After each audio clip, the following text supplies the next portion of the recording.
Feng shui പ്രോഗ്രാമിലേക്ക് ഏവർക്കും സ്വാഗതം. കിണറുകൾ നമ്മുടെ വീടിൻ്റെ സൗഭാഗ്യങ്ങളിൽ ഏറ്റവും പ്രധാന പങ്ക് വഹിക്കുന്ന ഒന്ന് തന്നെയാണ് കിണറുകളെന്ന് പറയുന്നത്. അത് അതിൻ്റേതായിട്ടുള്ള സ്ഥാനത്ത് വരികയാണെങ്കിൽ അതിൻ്റെ ഒരു ഐശ്വര്യം ആ വീട്ടിന് കിട്ടുമെന്നുള്ള കാര്യത്തിൽ യാതൊരു സംശയവുമില്ല. അപ്പോൾ അങ്ങനെയാണെങ്കിൽ ഒരു വസ്തുവിൽ അല്ലെങ്കിൽ ഒരു വീടിനെ സംബന്ധിച്ച് ഏറ്റവും ഉത്തമമായിട്ടൊരു കിണർ എവിടെ ചെയ്യാം? ഒരു സംശയവുമില്ല, വടക്ക് കിഴക്ക് ഭാഗത്ത് ചെയ്യാം. അത് പറ്റിയില്ല എന്നുണ്ടെങ്കിൽ എവിടെ ചെയ്യാം? കിഴക്ക് ഭാഗത്ത് ചെയ്യാം. അതും പറ്റിയില്ലെങ്കിൽ എവിടെ ചെയ്യാം? വടക്ക് ചെയ്യാം. അപ്പം വടക്ക് കിഴക്ക് ചെയ്യാം, കിഴക്ക് ചെയ്യാം, വടക്ക് വശത്ത് ഏത് മൂന്നുമാണ് ഏറ്റവും ഉത്തമമായിട്ടുള്ള സ്ഥാനങ്ങൾ. ഏറ്റവും ഉത്തമം വടക്ക് കിഴക്ക് ഭാഗം തന്നെയാണ്. അതേസമയം കിണർ മാറി ഇപ്പം ഒരു വീടിൻ്റെ തെക്ക് കിഴക്ക് ഭാഗത്തൊരു കിണർ വന്നു. അങ്ങനെയാണെങ്കിൽ നമുക്ക് എന്തൊക്കെ ബുദ്ധിമുട്ടുകൾ അനുഭവപ്പെടും? അല്ലെങ്കിൽ തെക്ക് വശത്താണ് ഒരു കിണർ വന്നാൽ എന്താ പ്രശ്നം?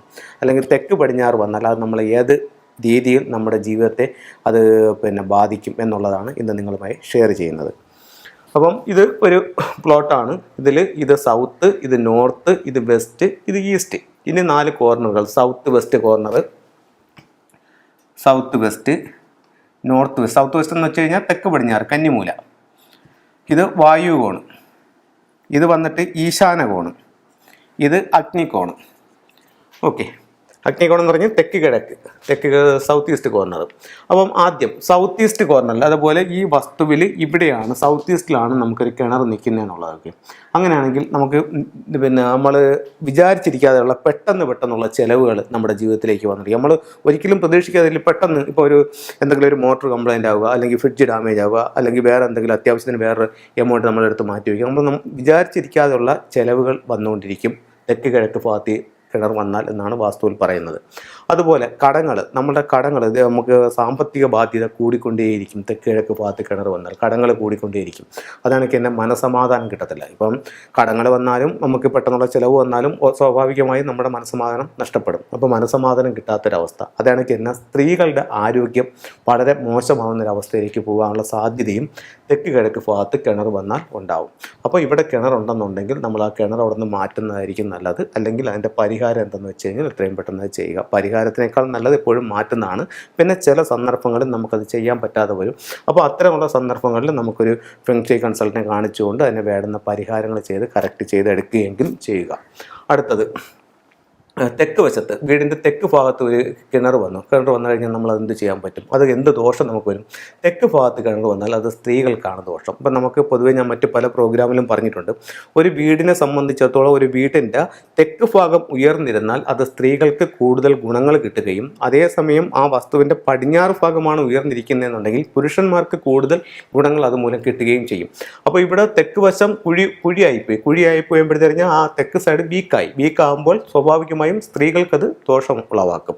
അടുത്തത് തെക്ക് പടിഞ്ഞാറ് ഭാഗത്ത്, അതായത് കന്നിമൂല ഭാഗത്താണ് കിണർ വന്നിരിക്കുന്നത്. അത് നമുക്ക് എന്തൊക്കെ തരത്തിലുള്ള ബുദ്ധിമുട്ടുകൾ ഉണ്ടാകും? അത് നമുക്ക് ആരോഗ്യ പ്രശ്നങ്ങൾ വീട്ടിൽ പൊതുവേ ഉണ്ടാവും. അത് കണക്ക് തന്നെ സാമ്പത്തിക പ്രശ്നം, സമ്പത്ത് നഷ്ടമാകും. അപ്പോൾ എന്നീ പ്രശ്നങ്ങൾ കന്നിമൂല ഭാഗത്തുള്ള കിണർ കൊണ്ടുള്ള ഉണ്ടാവാം. അപ്പം ഇത്രയും കാര്യങ്ങളൊന്ന് ശ്രദ്ധിക്കുക. അപ്പോൾ ഈ ഭാഗത്ത് കിണറുണ്ടെങ്കിൽ ഇത്തരത്തിലുള്ള ബുദ്ധിമുട്ടുകൾ നമ്മുടെ ജീവിതത്തിൽ വരാനായിട്ടുള്ള സാധ്യതകളുണ്ട്. അത് മാറ്റി മറ്റ് വടക്ക് കിഴക്ക് ഭാഗത്തോ കിഴക്കോ വടക്കോ ഭാഗത്ത് നിങ്ങൾക്ക് ചെയ്യാൻ പറ്റുമെന്നുണ്ടെങ്കിൽ, അവിടെ വെള്ളത്തിൻ്റെ ലഭ്യതയുണ്ട്, അവിടെ ചെയ്യാൻ പറ്റുമെന്നുണ്ടെങ്കിൽ അത് ഏറ്റവും നല്ലതായിരിക്കും. അപ്പോൾ നിങ്ങൾക്ക് ഉണ്ടാവുന്ന ഒരു ചിലവ് ഒരുപക്ഷെ ഇത് മാറ്റുന്നത് കൂടി നമ്മുടെ ജീവിത നിലവാരം മെച്ചപ്പെടുകയും നമുക്കതിനെ ഓവർകം ചെയ്യാനായിട്ടും സാധിക്കുകയും ചെയ്യും. അതുപോലെ തന്നെ ഇപ്പോൾ ഒരാളെന്നെ വിളിച്ചിട്ട് ചോദിച്ചു, എൻ്റെ വീടിൻ്റെ തെക്ക് പടിഞ്ഞാറ് ഭാഗത്തൊരു കിണറുണ്ട്, അപ്പോഴത്തേക്ക് എനിക്കത് വടക്ക് കിഴക്കോട്ടൊന്ന് മാറ്റി ചെയ്യണമെന്നുണ്ട്, എനിക്കത് ചെയ്തപ്പോൾ പലതരത്തിലുള്ള ബുദ്ധിമുട്ടുകളുണ്ട്. അപ്പോൾ അങ്ങനെയാണെങ്കിൽ ഞാൻ ആദ്യം കിണറങ്ങ് മൂടട്ടോ എന്ന് ചോദിച്ചു. അപ്പോൾ അങ്ങനെയാണെന്നുണ്ടെങ്കിൽ നമുക്ക് ആദ്യം വടക്ക് കിഴക്ക് ഭാഗത്തൊരു കിണർ കുഴിച്ചുകൊണ്ട് തെക്ക് ഭാഗത്ത്, അതായത് ഒരു കിണർ എന്ന് പറയുന്നത് ഒരു പോസിറ്റീവ് എനർജി ആണല്ലോ, അപ്പോൾ അത് വടക്ക് കിഴക്ക് ഭാഗത്ത് ഒരെണ്ണം കുഴിച്ച് വെള്ളം കണ്ടുകൊണ്ട് നമുക്ക് തെക്ക് പടിഞ്ഞാറ് ഭാഗത്ത് അത് മൂടുന്നതായിരിക്കും നല്ലത്. അതുപോലെ തന്നെ കിണർ ഒരു മൂടാകുമ്പോഴത്തേക്കും നമുക്ക് പെട്ടെന്ന് ചാടിക്കയറി അങ്ങ് മൂടാൻ പറ്റില്ല. അതിനകത്ത് പാല്, പനിനീര് അങ്ങനെയുള്ള ഇതൊക്കെ തളിച്ചതിന് ശേഷം മാത്രമാണ് ആ കിണർ മൂടേണ്ടത്. അത് യഥാവിധി ചെയ്യേണ്ടിയിരിക്കുന്നു. അതുപോലെ തന്നെ വേസ്റ്റുകൾ കൊണ്ടിട്ടും കിണർ മൂടാൻ പാടില്ല. നല്ല മണ്ണിട്ട് തന്നെ കിണർ മൂടേണ്ടതുണ്ട്. അതിന് നല്ലൊരു സമയവും കാര്യങ്ങളൊക്കെ നോക്കി ചെയ്യുന്നതായിരിക്കും ഏറ്റവും ഉത്തമം. അപ്പോൾ കിണറിൻ്റെ 3 ദിക്കുകൾ, അത് വീടിൻ്റെ 3 ദിക്കിൽ കിണർ വരുമ്പോൾ ഉണ്ടാകുന്ന ബുദ്ധിമുട്ടുകൾ എന്തൊക്കെയാണെന്ന് ഞാൻ ഈ പ്രോഗ്രാമിലൂടെ നിങ്ങൾക്ക് ഷെയർ ചെയ്തിട്ടുണ്ട്. അപ്പോൾ ഇത്തരത്തിലുള്ള ബുദ്ധിമുട്ടുകൾ വരാനുള്ള സാധ്യത ഈ കിണർ മൂലം ഉണ്ട്. അപ്പോൾ അത്തരത്തിൽ എന്തെങ്കിലും ബുദ്ധിമുട്ടുകളുണ്ടെങ്കിൽ അതിൻ്റെ വേണ്ടുന്ന പരിഹാരങ്ങൾ ചെയ്യുകയോ അല്ലെങ്കിൽ കിണർ മാറ്റി കുഴിച്ചോ അത് നിങ്ങൾക്ക് കറക്റ്റ് ചെയ്യാവുന്നതാണ്. ഇനിയിപ്പോൾ നിങ്ങൾക്ക് ഒരു ഫെങ്ഷുയിൽ ഒരു ടിപ്സ് പറഞ്ഞു തരാവുന്നതെന്ന് പറഞ്ഞു കഴിഞ്ഞാൽ, നിങ്ങളുടെ വീടിൻ്റെ തെക്ക് കിഴക്ക് ഭാഗത്ത്, വീടിൻ്റെ തെക്ക് കിഴക്ക് ഭാഗത്ത് നിങ്ങൾക്ക് ഒരു അരോന മത്സ്യത്തിൻ്റെ സ്റ്റാച്ചു വയ്ക്കുകയാണെന്നുണ്ടെങ്കിൽ നിങ്ങൾക്ക് സാമ്പത്തികമായിട്ട് ഉയർച്ച ഉണ്ടാവും. വീടിൻ്റെ തെക്ക് കിഴക്ക് എന്ന് പറയുമ്പോൾ മൊത്തത്തിൽ വീടിൻ്റെ തെക്ക് കിഴക്ക് ഭാഗത്താണ് നിങ്ങളുടെ ലിവിങ് റൂമെങ്കിൽ ആ ഭാഗത്ത് വയ്ക്കാം. അതല്ല, ഏത് ഭാഗത്താണ് നിങ്ങളുടെ ലിവിങ് റൂം ആയാലും ആ ലിവിങ് റൂമിൻ്റെ തെക്ക് കിഴക്ക് സൗത്ത് ഈസ്റ്റ് കോർണറിൽ ഒരു അരോന മത്സ്യത്തെ വീടിനുള്ളിലേക്ക് നോക്കി വയ്ക്കുന്ന രീതിയിൽ വെച്ച് കഴിഞ്ഞാൽ സാമ്പത്തികമായിട്ട് അഭിവൃദ്ധിപ്പെടുമെന്ന് ഫെങ്ഷുയിലൂടെ പറയുന്നുണ്ട്. അത് ഒത്തിരി ആൾക്കാർക്ക് റിസൾട്ട് കിട്ടിയിട്ടുള്ള സാധനമാണ്. അപ്പോൾ ഇത്തരത്തിലുള്ള ചെറിയ ചെറിയ കാര്യങ്ങളിൽ നിന്ന് പരീക്ഷിച്ച് നോക്കും. നിങ്ങളുടെ ജീവിതത്തിൽ എല്ലാ വിജയങ്ങളും ഉണ്ടാവട്ടെ എന്ന് പ്രാർത്ഥിച്ചുകൊണ്ട് നിർത്തുന്നു. നന്ദി, നമസ്കാരം.